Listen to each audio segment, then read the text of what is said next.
এই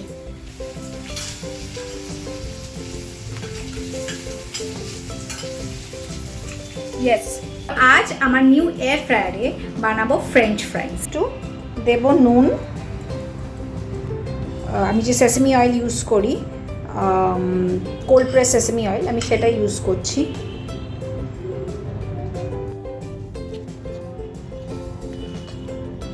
ফ্রায়ার তো প্রিহিট হয়ে রেডি।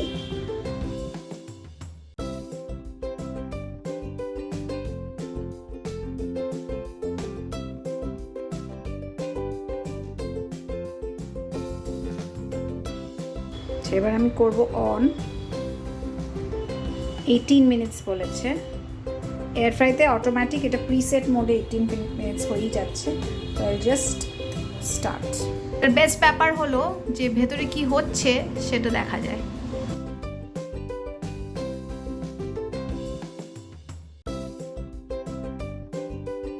আমার যে এয়ার ফ্রায়ারটা ইডিটি লুমা, এটা এই কোম্পানিটা ক্লেম করে যে একটা machine microwave, oven, toaster, sandwich maker, grill, steamer 6টা মেশিনকে রিপ্লেস করবে। তো এখনো পর্যন্ত তো আমি শুধু এয়ার ফ্রাই মোডটা ইউজ করছি। দেখতে পাচ্ছ এটা হয়ে এসছে। এটা যদি আমি এখন ওঠাই, এটা অটোমেটিক পজ হয়ে যাবে। আমার মনে হচ্ছে হয়ে গেছে। আরও বেশি যদি করি আস্তে আস্তে পুরো পুড়ে যাচ্ছে। আচ্ছা, এই আমাদের ফ্রেঞ্চ ফ্রাইস তৈরি হয়ে গেছে। এবার খেয়ে দেখি কীরকম। কটা ক্রাঞ্চি নয়, বাট আমার মনে হয় যে আলুর ভেতরে এত জল ছিল, আলুর নিজস্ব জল, সেটা হয়তো একটু কাপড় দিয়ে যদি মুছে দিতাম আর নুনটা না দিতাম, তা হয়তো পরে অ্যাড করতাম, মনে হয় বেটার হতো। নেক্সট দিন একবার ওভাবে ট্রাই করে দেখবো। এটা যেমন একদমই নরম হয়েছে, এটা যেমন একটু তলার দিকে ছিল, অন্য আলুর তলায় ঢাকা পড়ে গেছিলো, এটা একটু কম হয়েছে। একটু মাঝখানে মাঝখানে আমরা টার্ন করে দিতাম। ফার্স্ট ডে করছি তো এইসব ভুলগুলো হয়েছে, নেক্সট দিন এগুলো খেয়াল রাখবো। আবার আজকে ফ্রেঞ্চ ফ্রাইজ করছি। আলুগুলোকে কেটে নিয়েছি, কিন্তু আজ আমি কিছু ডিফারেন্টভাবে দুটো আলু কেটেছি।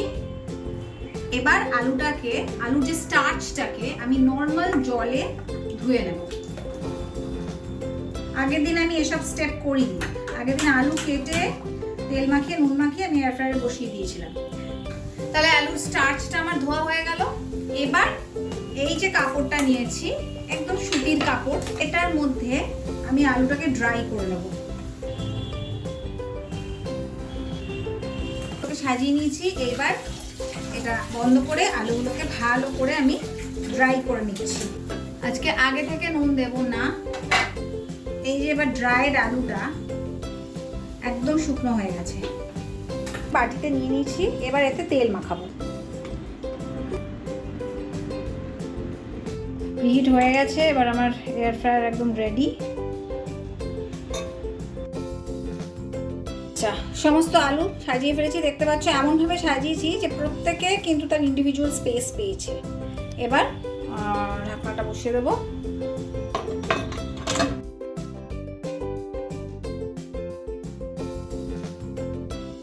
দেখা যাক কিরম হলো।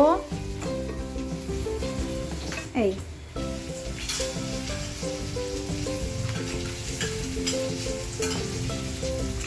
ইয়েস, আজকে ক্রিস্পি হয়েছে, much better than the first time.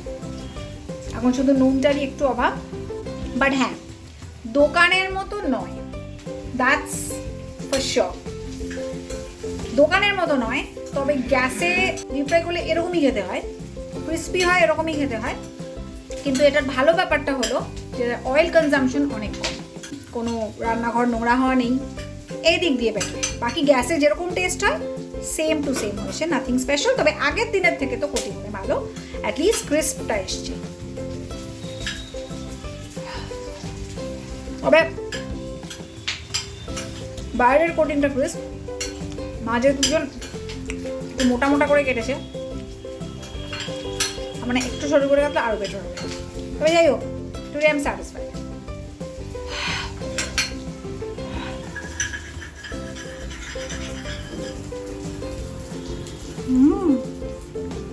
Crispy হয়েছে।